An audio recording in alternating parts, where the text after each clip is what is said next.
I'm good.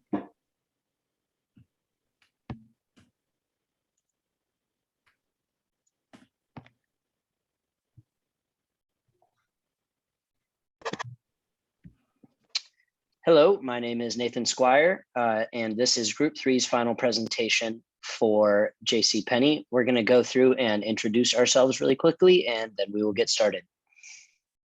I'm Thomas. I'm Amanda. I'm Julian. Awesome. All right, so I'll take you through JCPenney's background. First, we're going to start off from when the first store opened in Wyoming, and then we're going to go ahead and go through the early 2000s. So the store was first opened in 1902 in Wyoming and quickly became known for their product, affordability, and customer service. They quickly grew into a retailer that would offer a wide variety of items such as appliances, home goods, outdoor goods, clothing, and so much more, similar to like the Walmarts of today. In 1998, JCPenney was one of the first big retailers to open up an online store. And over the years, JCPenney has dropped almost all of their categories except for home goods and clothing, becoming more of the JCPenney that we know today. In the late 90s and the 2000s, JCPenney became a popular destination for bargain shoppers because of their rotating sales, coupons, and clearance racks. And then here's the first storefront. Then now we'll talk about CEOs Myron Ullman and Ron Johnson. So under CEO Myron Ullman, online sales grew to just under 1 billion by 2006. In 2007, Ullman merged the online department into the retail department, causing online sales to become stagnant because the new leaders did not understand their online consumers. He made a partnership with Sephora to put them inside of their stores, although the partnership later soured. And in 2010, he discontinued the catalog, which ended up losing more money than they thought, allowing Kohl's to actually beat them in earnings one year. Then after Ullman, Ron Johnson was then appointed CEO. Johnson's vision was to change JCPenney into a high-end department store. He removed all the rotating sales, coupons, and the beloved clearance racks. These changes then alienated their current customers while bringing in very few new ones. His retail strategy left out the online stores, causing the online sales to even drop by 30%. Johnson's plan strayed far from JCPenney's mission to help the customer find what she loves for less time, money, and effort. Johnson was then replaced by former CEO Ullman for a time until they could find the next CEO, which is Mark Rosen. So again, he's the current CEO. His focus is to make current customers happy rather than trying to draw in new ones. Since his appointment in 2021, he has already released 16 new private label brands. He also rolled out a new JCPenney beauty space because of the loss of Sephora. These beauty spaces focus on meeting the needs of all of their customers, since JCPenney has identified that at least 1/3 of their customers are people of color. And they want to make sure that they are represented by partnering with POC entrepreneurs. He is practicing a cost-saving strategy by making minor changes into the designs and clothing of home goods while keeping the quality high, doing things such as changing the neckline of a cami to, rather than being a U-neck, it could be a straight line, saving them 30 cents per unit. His strategies are focused on the mission of JCPenney, as well as the original values of the first store, which is customer service and satisfaction, as well as keeping the cost of goods low.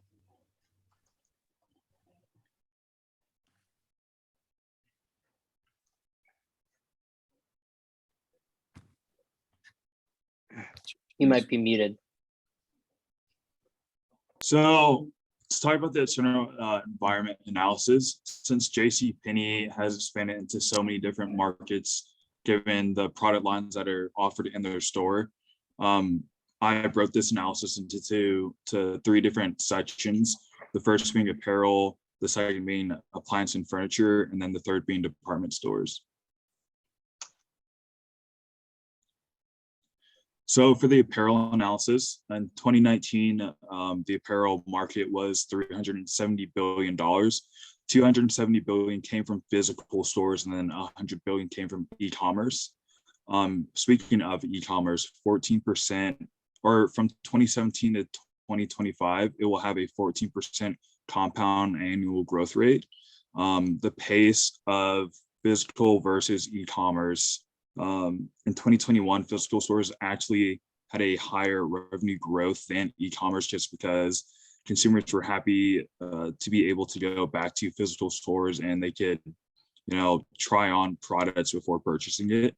The top apparel retailers in the US market are Macy's, Walmart, and Amazon.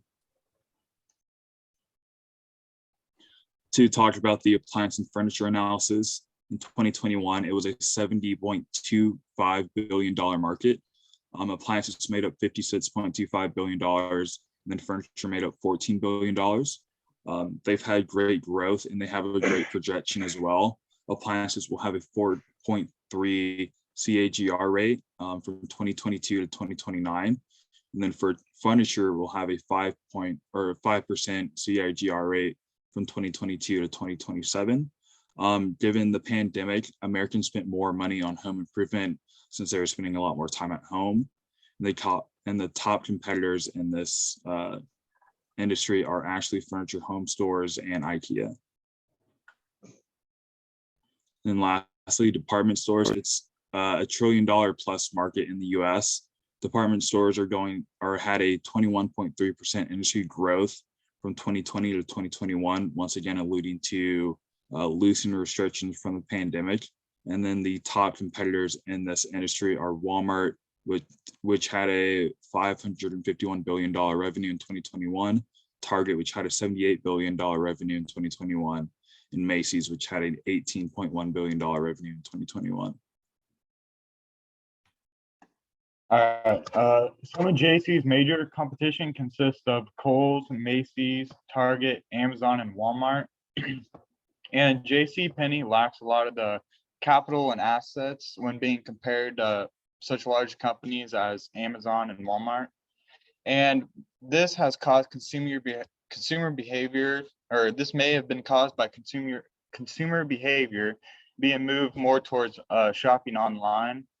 And JCPenney has not established as many customer relations as Amazon or Walmart. And for their competitive advantage, we found out that they had an advantage in the retail sourcing, and they established relationships and skills in this market over years of being in business.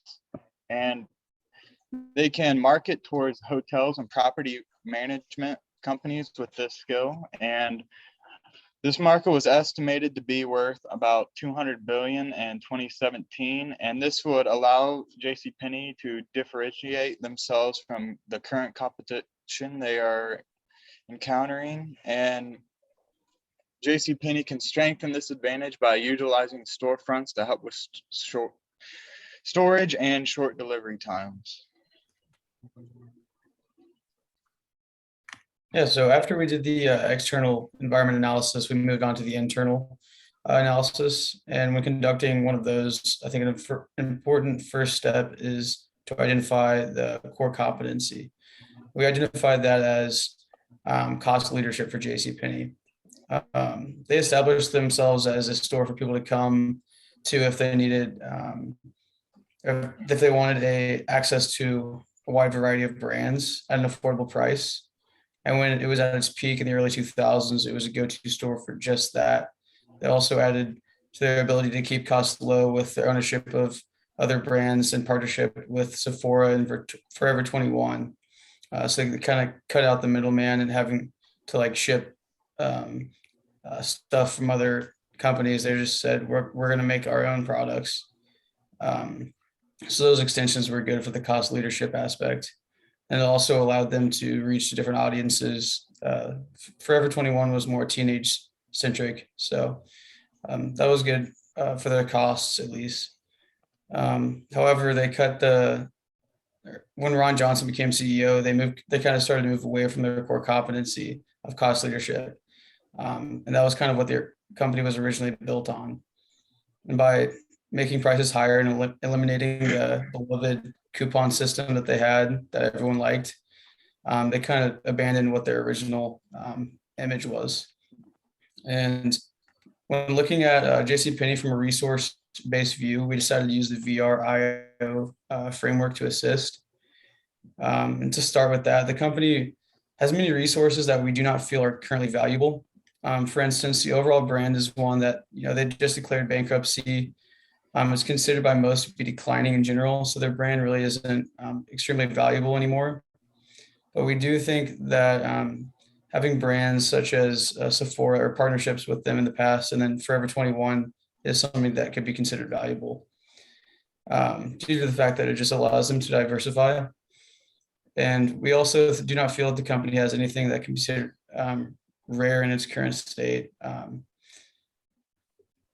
When the company was on the rise, they had a rare coupon system that gained a cult-like following almost, but they kind of went away from that. So they haven't really been able to reestablish any more rare resources that we can see.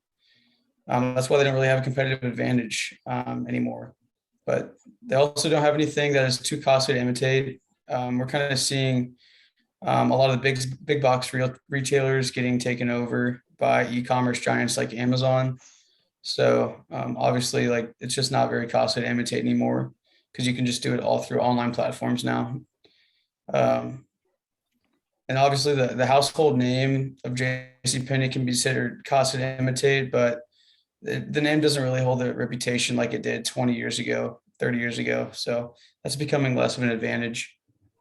And lastly, in the VRIO framework, we believe that parts of the company are organized to capture value, such as having well-trained employees that they're kind of known for having.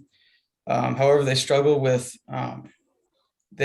for the past 20 years of having kind of a revolving door of CEOs. So it kind of creates an uncertain work culture. And the last framework that we used when conducting the internal analysis was breaking down the company value chain. The primary activity in the value chain that can be improved is the distribution system.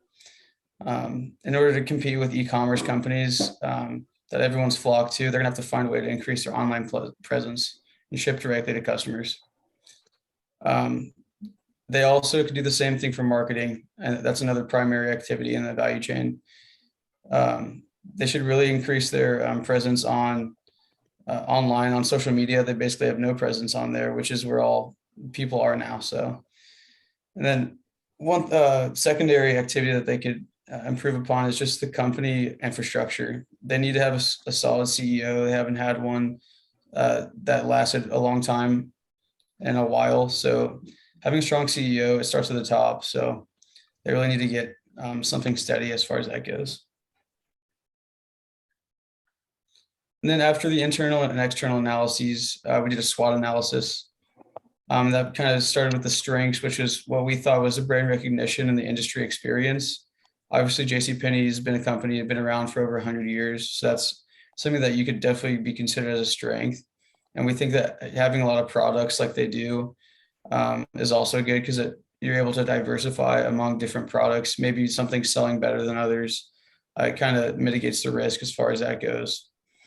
And then the weaknesses, they really don't have a true competitive advantage anymore. What I was kind of saying about when we went through the VRIO analysis, they don't really have anything that's valuable anymore. They don't have anything that's rare. Like, people are just doing what they're doing, but they're doing it better. They're also kind of in a financially weak position. They just declared bankruptcy, and that's never a good thing. Their balance sheet isn't very good, which is never good. And especially in times like today where you have interest rates rising and inflation rising. And obviously the old worn out public image is a big weakness too. An opportunity, e-commerce we see as a huge opportunity. Of according to Statista, there's over 200 million online shoppers last year alone, and that's just going to keep going up. So they got to capitalize on that somehow. And then merging with another retailer, or just getting bought out is another opportunity as well. A threat would just be competitors continue to squeeze them out of their market share, like Amazon, Target.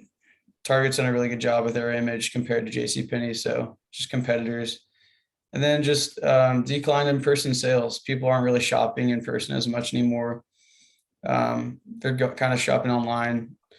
And then also just poor market conditions. You never know, like when the market's going to get really bad. You really want to have a good balance sheet, which they do not. So it's always going to be a threat.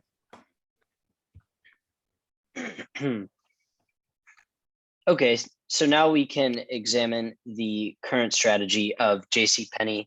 Am I muted? Am I muted? No. Now we can examine the current strategy of JCPenney. So JCPenney started to shift towards creating their own private brands and labels, much like we see with other retailers like Walmart. They tried to capture a younger audience with the opening of Forever 21 and the creation of JCPenney beauty counters. This failed ultimately miserably. And eventually this led to company closing hundreds of stores, which on the bright side did allow them to focus on their debts and to become more specialized. So now we will walk through what we have deemed are the essential 4 R's that JCPenney must embark upon if they are to fully reverse their tired image. And firstly, and most importantly, they absolutely need a rebrand more desperately than anything. Consumers consider the brand tired and outdated. Fashion retail is notoriously ever changing and trend chasing. People want to be on the edge of the new trends, and JCPenney is just simply not doing a good job at staying up on the edge of trends. Geographic diversification is definitely required. This isn't necessarily in the context of expanding, but they need to definitely be relocating, as many of their locations are in kind of older, outdated shopping malls that, as some of my group members have mentioned, people don't really want to go in person to some of these outdated shopping malls when they can just order a shirt or a new pair of pants from the comfort of their home.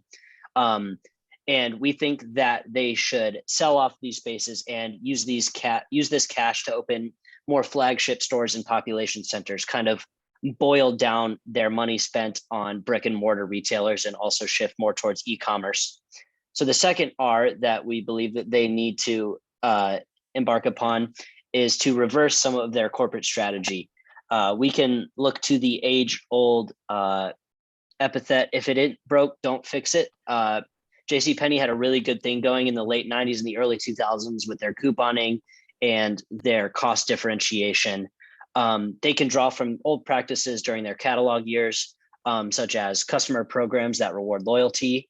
A large part of their catalog success was due to lower prices that consumers would get when ordering from their catalog. We've also mentioned it's necessary to return to cost differentiation. JCPenney's many flip-flops of corporate strategy have definitely alienated some of their customer base. We truly believe without a significant rebrand, JCPenney will never be able to compete with luxury brands. So we think that they should stop trying to kind of rebrand and enter that space. Other competitors such as Old Navy and Gap have done well to implement membership programs that not only drive value for the customer, but simultaneously encourage brand loyalty. The third R that they need to focus on is research. And this research centers mainly around their customer base. As I said earlier, their flip-flops in corporate strategy have left them flailing. Their cost differentiation resulted in peak revenues in the early 2000s, but they have failed to experience those since. Their CFO even admitted on an earnings call that they have failed to zero in on a customer base and that the company is hurting as a result of that. However, new reports and interviews posit that their target customer is 45 to 55 and older women. So JCPenney must work hard to create value for these customers specifically. This could be accomplished through strategic partnerships with lifestyle brands or celebrity partnerships with well-known women in that age group. They also need to ramp up the amount of marketing dollars on research into potential expansions towards younger customers. And the last R that JCPenney needs to focus on is to repurpose a lot of their costly brick and mortar locations. Firstly, they need to accept the pseudo death of the modern shopping mall, although maybe shopping mall numbers have been up in 2021. That's likely due to consumers wanting to get out of the house and go shop in person again. We don't foresee that trend continuing for much longer. A lot of retail is heading towards e-commerce. JCPenney, such as Thomas stated, has many large, expensive properties on their balance sheet that just have to be bleeding money on a yearly basis.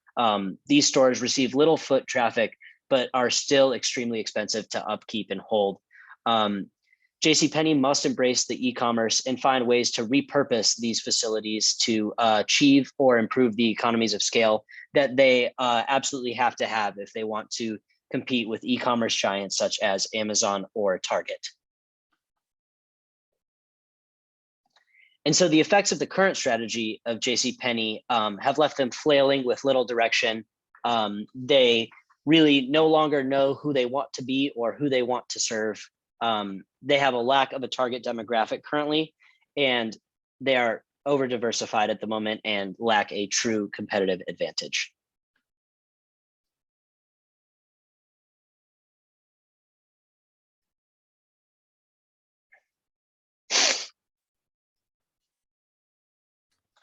Chase, you're muted. Conclusion and recommendation. We said the consumer trends have moved more towards online shopping, and we expect this trend to continue, even though it has slowed down in the past year with the slowdown of COVID.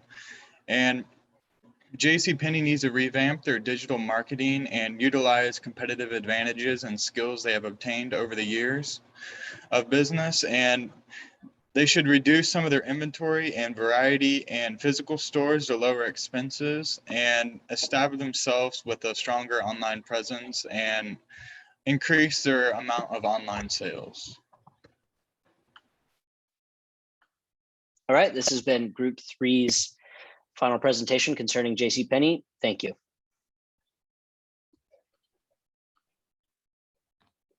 Stop. How do I stop? Okay, stop share.